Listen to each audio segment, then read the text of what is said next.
I just stretch a little bit. Might be a good night to hug.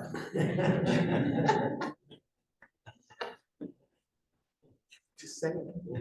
The board chair's here, we've got a quorum, we might could just go ahead and do some business right now with that. I do invite you to look around and give each other the gift of a smile.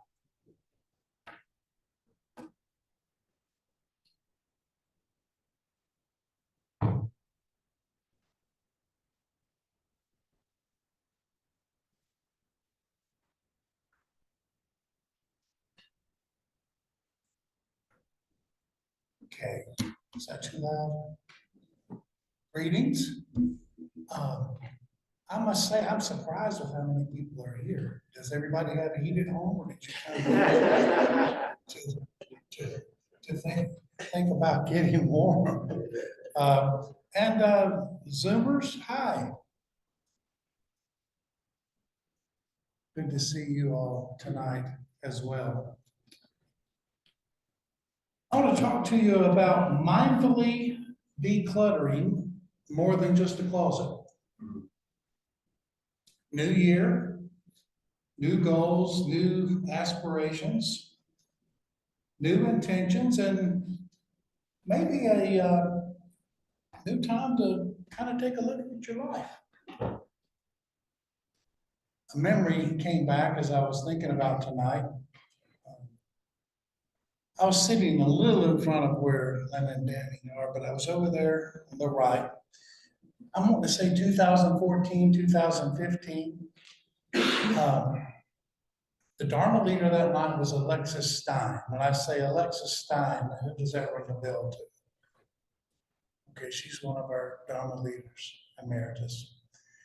Alexis just had a way about her. She could communicate things very frankly, gently, but frankly.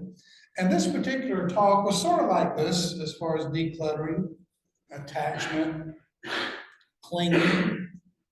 And she went through her talk, and I remember she got to a point where she just sort of leaned back and talking about accumulating things, and she said, after a while, you just have to ask yourself, how many black shirts do I need?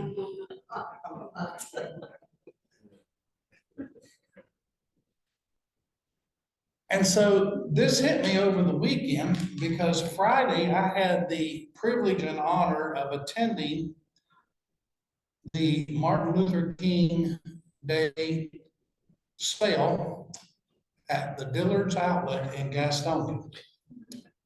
Now, for those of you who know the Dillard's Outlet in Gastonia, you know that I went with high confidence because the chances were real good that I was going to make a haul. And it was okay for me to make a haul because Miss JoJo was going purse shopping. So the chances of me outspending her weren't real good. I had an opportunity and I took advantage of it. And I don't know if it's in the Dharma or if it's in the Bible, but somewhere there's got to be a verse or some sort of writing that says it's okay to buy stuff if it's on sale. Especially if you can get something 70, 80, even 90% off. The problem came when I got home. I discovered that I didn't have much of a place to put anything. As a matter of fact, I had to mindfully acknowledge that not only was my closet stuffed, there's another closet back in another bedroom. I had half of it stuffed. And then I have 7 drawers in the house that are dedicated to my stuff. They too were stuffed. And I thought back and I saw that long, curly white hair leaning back and basically looking over at me and saying, do you really need one more black shirt? And so I started cleaning. I started decluttering. I started with the easy stuff, the stuff that I needed to get rid of. And some of that was old fashioned, and I mean old fashioned kindly, men's dress clothes. The things we used to wear to work that we don't wear anymore. When we made the great transfer from Brooks Brothers shirts and ties to this stuff at work. So that was easy, but it got tougher and tougher. And I started telling myself stories about when I bought this, when I bought that. And I finally just had to breathe.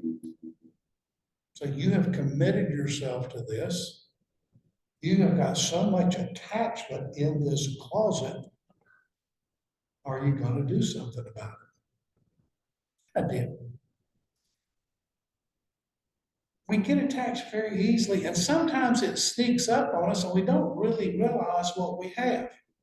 Anybody moved in the last couple of years? Yeah, it's fun, isn't it? Yeah, lots of fun. Matter of fact, you probably are ready to help somebody move. Not.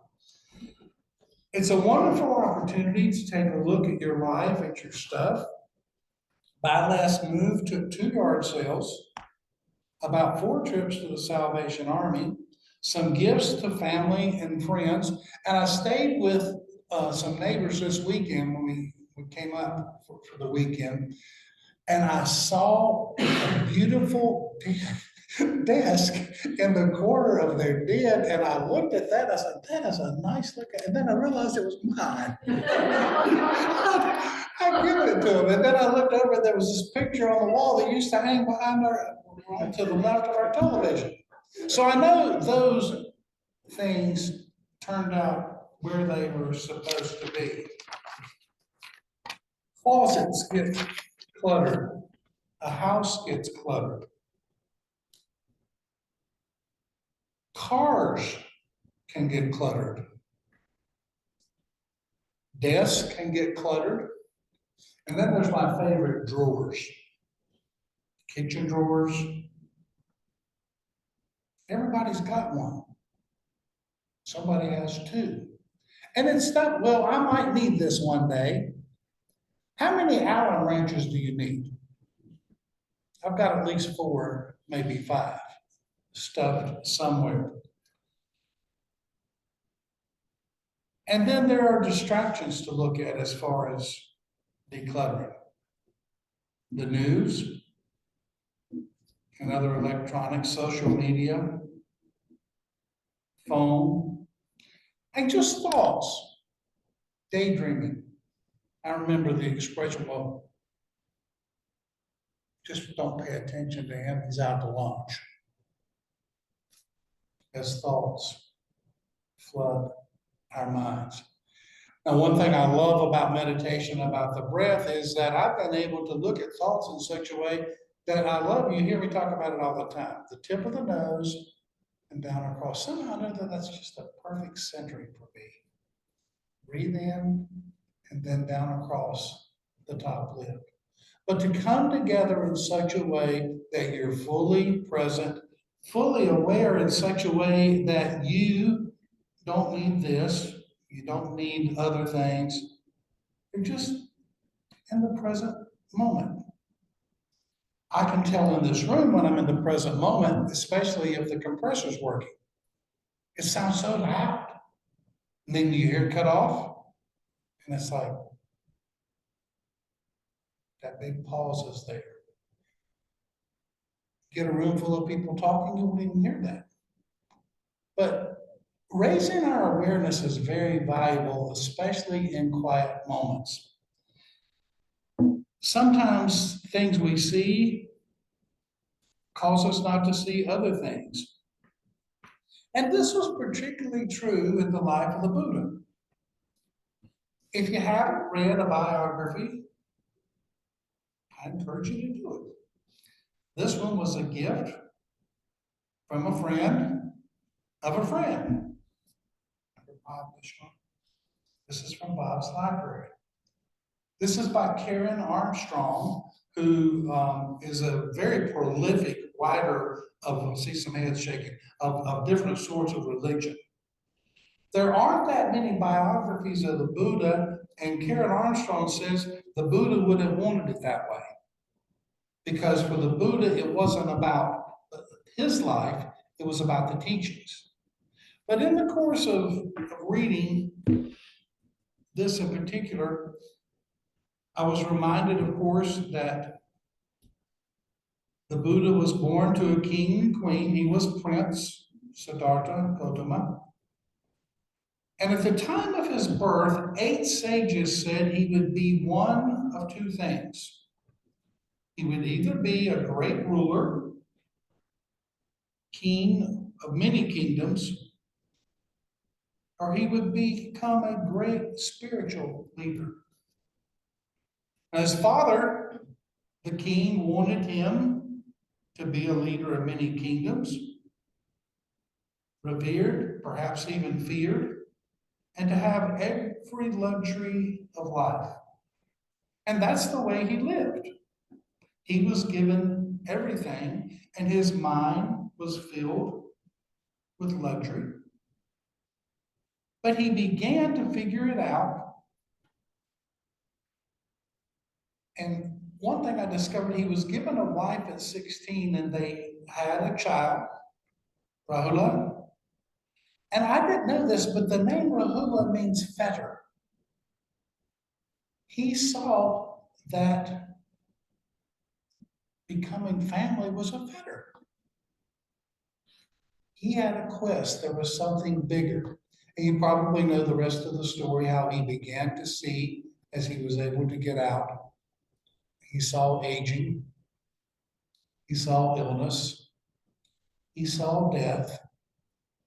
And he also saw a man in a yellow robe. And there was something within him that caused him to go on this quest in such a way that he wanted something inside. And that search came from basically an uncluttering of what was around him, so that he could begin to see other things. He seemed to be good at every subject, but there was still this restlessness.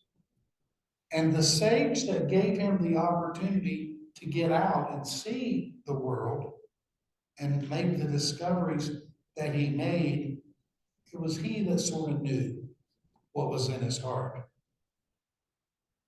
It's hard to imagine that these things weren't obvious. But think back on your childhood. How much did you know or really contemplate aging? Remember when 30 was old? There was a big movement rebelling against those who were 30. Yeah, y'all remember, don't you? When 30 was old. Teen years even. We were invincible. Nothing was going to happen, of course, until it did. But once you get so you start reflecting, and for some people maybe it starts at 30, but the more Gautama saw and contemplated and looked around, that's when he also began to see unsatisfactoriness. And there's a lot to be said for the teaching that nothing external is going to bring satisfaction. You hear us talk a lot about impermanence. It goes away. These glasses are impermanent. I'm either going to lose them or I'm going to break them. But they're impermanent. Points of reference, in Charlotte especially, are impermanent. Have you been to Novi lately? Oh my goodness. Churches, buildings such as this, even temples, are impermanent. And the discovery that I think is very valuable for us to make is the discovery that something impermanent cannot bring permanent satisfaction. including our concepts of self. When the Buddha left to put on the yellow robe, he began a search, and that search was first about philosophy, and there were many people to follow at that time. But he ended up on his own. He ended up on a quest of his own. And the invitation for us is to go on our own in such a way that we try things, to come and see. Come and see for yourself what is valuable for you, what works for you. And where it leads then is to changes. It leads to looking around. Happy New Year is more than just a calendar. It's an opportunity. We used to call it spring cleaning, but it can take place at any time.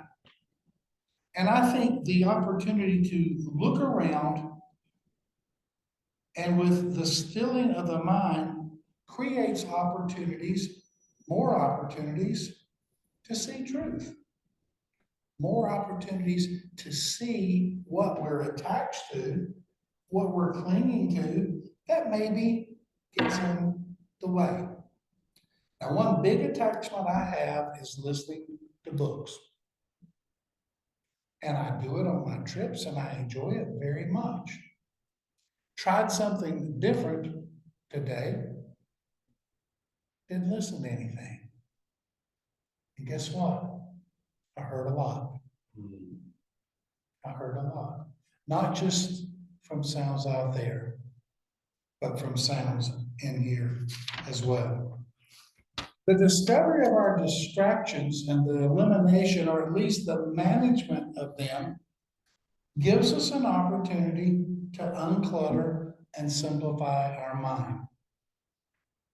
Don't you wish it was as easy to unclutter your mind as it is a closet? To throw things away, to box them up. And for some people, some of the things that they need to throw away and perhaps box up the most are things that they learned over the years that they discovered not to be true. One more present, a nicer car, even a quote unquote better job. Had a person tell me this week that they didn't want to change jobs. They knew this boss, they knew how bad he was. They didn't want to find another one and run into that. But taking a look in such a way that we try to see, is there something that is more important to me than stillness and peace? And can I get joy simply from the present moment? Can I get joy from a breath? If you listen to Debbie George, she'll tell you about a one breath meditation. I've heard her do it. Just to simply breathe in, breathe out. The joy of seeing things as they are and the decluttering of the mind. So I'm going to give us a minute just to breathe and get into a state of feeling uncluttered.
And as we come back,